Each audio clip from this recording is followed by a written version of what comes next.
The Book of Romans Explained. What if everything you believed about God, salvation, and righteousness was incomplete? The Book of Romans isn't just a letter, it's a revolution. A theological masterpiece that reshaped history. Hi everyone, welcome back. Today we're going to take a deep dive into the Epistle to the Romans. This is Paul's longest, most strategic, most carefully constructed letter in the New Testament. And please don't forget to like and subscribe, it really does help us build the channel. So hopefully by the end of this teaching, we'll understand why Paul wrote Romans, the major themes and arguments, the historical context, how Romans changed Christianity, and how it applies to your life right now. Background. Why was Romans written? Paul wrote this letter around AD 57, likely from Corinth. Rome was the center of the world, a city of wealth, power, slavery, philosophy, and spiritual confusion. The church in Rome wasn't planted by an apostle. It grew organically from Jewish believers who encountered the gospel at Pentecost. But there was tension. Around AD 49, Emperor Claudius expelled all the Jews from Rome, including the Jewish Christians. When they later returned, the church was now led mostly by Gentile believers. Different cultures, different traditions, different expectations. Paul writes Romans not only to teach the gospel, but to unite believers under one truth. Salvation comes from Christ. Section 1, Humanity's Condition. Chapters 1 to 3. Paul begins not with comfort, but with confrontation. In Romans 1:18, he declares, "The wrath of God is revealed from heaven against all ungodliness and unrighteousness." Humanity has rejected God, suppressing truth, worshipping creation instead of the Creator, and Paul lists consequences: moral confusion, idolatry, broken relationships, corrupted desire, and a hardened conscience. Then he turns to the religious, those who believe being moral or Jewish guarantees righteousness. Romans 2:1, "You have no excuse, you who pass judgment, because you do the same things." Paul is leveling the playing field. Then comes one of the most devastating summaries in Romans 3:10. "None is righteous, no, not one." Romans 3:23, "All have sinned and fall short of the glory of God." Paul's argument: the immoral person is guilty, the moral person is guilty, the religious person is guilty. No one can declare themselves righteous before God. Section 2, God's solution, Justification by faith, in chapters 4 to 5. The tone shifts from indictment to hope.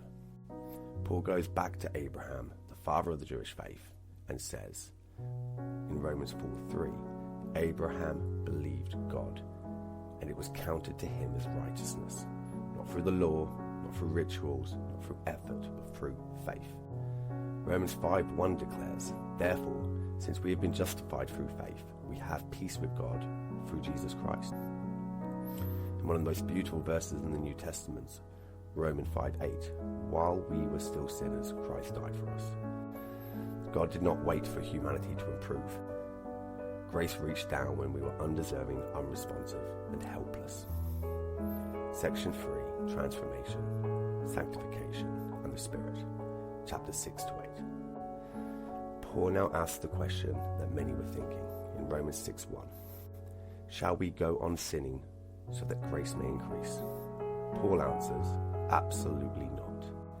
Salvation is not permission to sin, it is freedom from sin. Chapter 7 acknowledges the struggle. "The good I want to do, I do not do. But the evil I do not want, that is what I keep doing." Paul is honest. Transformation isn't instant or easy. But then Romans 8 erupts with hope. Romans 8:1, "There is now no condemnation for those who are in Christ Jesus." Why? Because believers are empowered by the Holy Spirit. Romans 8 ends with a declaration: "Nothing can separate us from the love of God. Not death, not life, not angels, not demons, nothing in all creation." Section 4, God's sovereignty and Israel, in chapters 9 to 11. These chapters wrestle with a big question. Has God abandoned Israel? Paul says no. God's plan isn't broken, it's unfolding. Israel's rejection made room for the Gentiles, but God still has a covenant purpose for Israel. Paul ends this section with worship. But the depth of the riches of the wisdom and knowledge of God. Section 5, A New Way of Living, chapters 12 to 15. Now Paul turns theology to action. Romans 12:1. Offer your bodies as a living sacrifice. How do we live this out? Well, we love sincerely, we bless our enemies, we live humbly, we pursue peace, serve the body of Christ, and walk in purity. The gospel is not the only thing to believe. It is something to live.